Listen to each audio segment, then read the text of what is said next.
I believe we need an Innovation City podcast because these are the types of stories that aren't being told.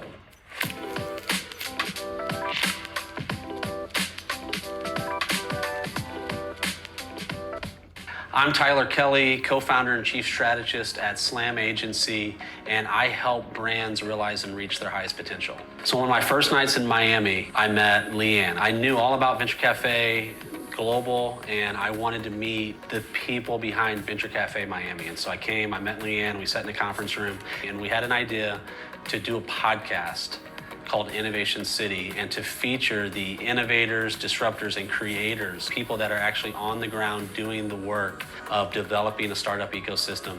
And that was a little over a year ago now. We are 50 plus episodes, cited as one of Bloomberg's top innovation podcasts in the nation, and we're just getting started.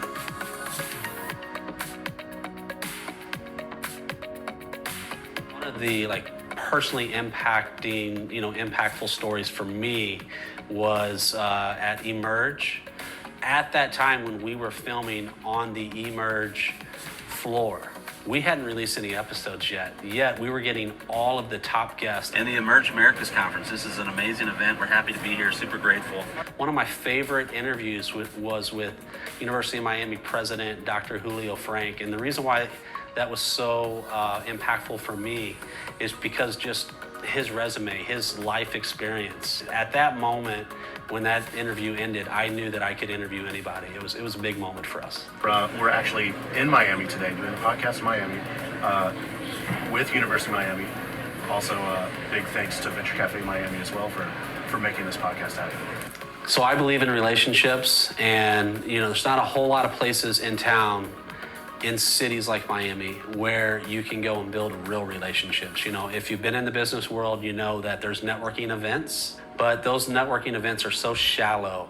People don't really get to know each other. It's just like, how many business cards can I hand out? The value for Slam at a place like Venture Cafe and really partnering with Venture Cafe is just being here week in and week out, getting to know the people, getting to know their challenges, their pain points, and hopefully being able to become a trusted advisor, a friend, and help them along their journey. So if I could describe Venture Cafe in one word, I think it would be needed. A community like Venture Cafe is needed. It's needed to kind of help the evolution of this ecosystem, to take it from where we are now to where we're going to be, and that's why we're here. Connecting innovators to make things happen.